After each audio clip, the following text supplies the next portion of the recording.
బలమైన ప్రచారం జరుగుతోంది. సహజంగానే ఒక ప్రచారం మొదలైంది అంటే ఆ ప్రచారం చుట్టూ చర్చలు జరుగుతూ ఉంటాయి. కానీ ఇవాళ భారత రాష్ట్ర సమితికి సంబంధించిన ఈ చర్చకి కారణం స్వయంగా తెలంగాణ ముఖ్యమంత్రి అయిన రేవంత్ రెడ్డి చేసిన కామెంట్స్.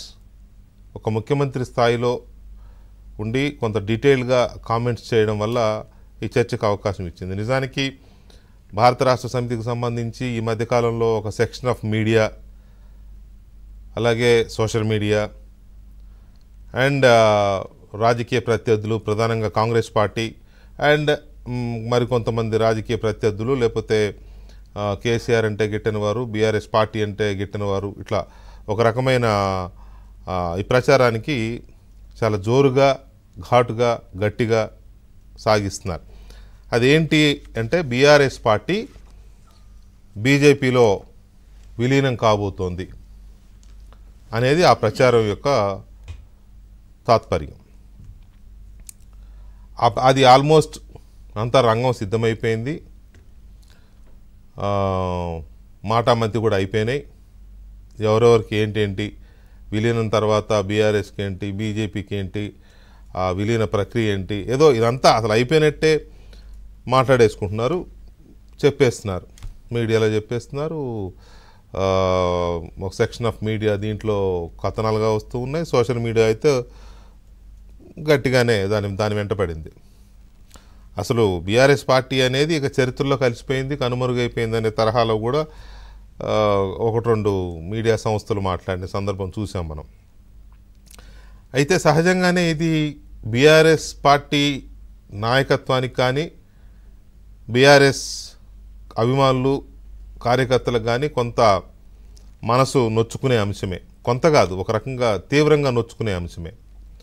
ఎందుకంటే రాజకీయాల్లో ఒక రాజకీయ పార్టీ కనుమరుగైపోవడం అనేది అంత ఆషామాషి విషయం కాదు.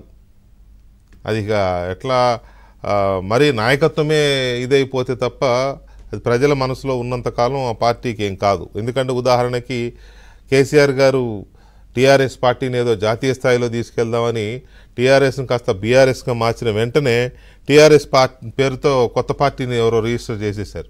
ఎందుకంటే జనంలో దానికి టీఆర్ఎస్ అనే దానికి ఒక బ్రాండ్ ఉంది, అందుకని అలా చేశారు. అఫ్కోర్స్ అది ఎవరు పెట్టలేదనుకోండి.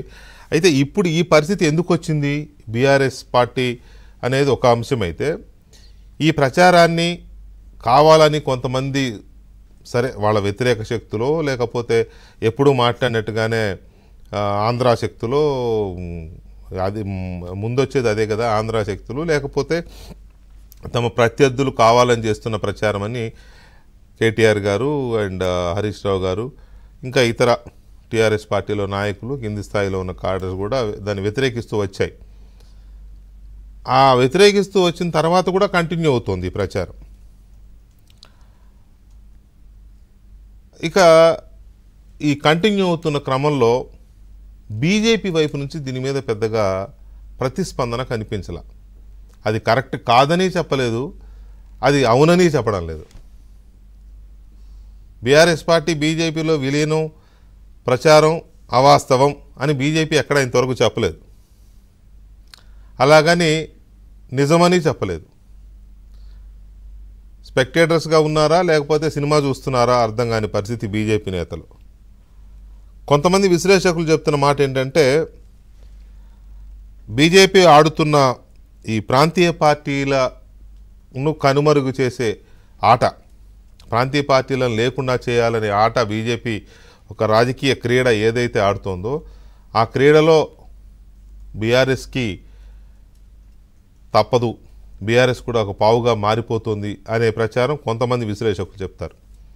కానీ మనకున్న స్వానుభవం దృష్ట్యా కేసీఆర్ గారి రాజకీయ ప్రస్థానం కానీ, ఆయనకున్న ఇంటలెక్చువల్ ఇది కానీ, ఇంటిగ్రిటీ కానీ, ఇవన్నీ చూస్తే పర్టికులర్గా మొండితనం, వీటన్నిటిని చూస్తే రాజకీయాల్లో మొండితనం అంటే మరి మూడు కాళ్ళే అంటే కుదరదు అనుకోండి.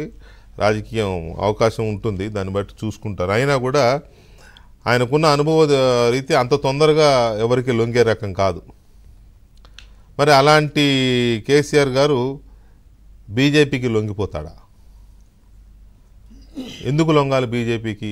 ఏమున్నాయి బీజేపీకి లొంగిపోవాల్సినంత బలమైన కారణాలు కేసీఆర్కి ఏమున్నాయి అంటే, కవిత గారి కేసు ఒకటి చెప్తున్నారు, ఇంకేవో 2-3 కేసులు ఉన్నాయి కాబట్టి ఆయన ఇదవుతున్నాడు. ఇక మనుగడ కష్టమైపోతుంది బీఆర్ఎస్ పార్టీకి.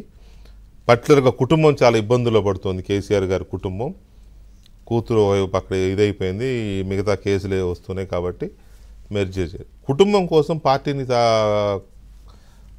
క్లోజ్ చేసే స్థాయికి వెళ్తారా కేసీఆర్ అనేది ఒక పాయింట్. ఒకవేళ కేసుల కోసమే పార్టీని అప్పచెప్పేయాలి, రాసిచ్చేయాలి, ఎవరికో పార్టీని దుకాణం కట్టేయాలి అని అంటే, మరి జగన్మోహన్ రెడ్డికి ఒంటి నిండా కేసులే ఉన్నాయి. కన్ను తెరిస్తే కేసు, కన్ను మూస్తే కేసు, కదిలితే అడుగు వేస్తే కేసు, అడుగు తీస్తే కేసు. మరి ఆయన ఎప్పుడో మూసేయాలి. కాకపోతే ఆయన చేస్తున్న పని ఏంటంటే, తెర వెనుక దాన్ని ఏమనాలో తెలియదు కానీ మొత్తానికైతే తెర వెనుక కాపురం ఏదో చేస్తున్నాడు ఆయన కేంద్రంతో. అందువల్ల బతికి బట్టగడుతున్నాడు.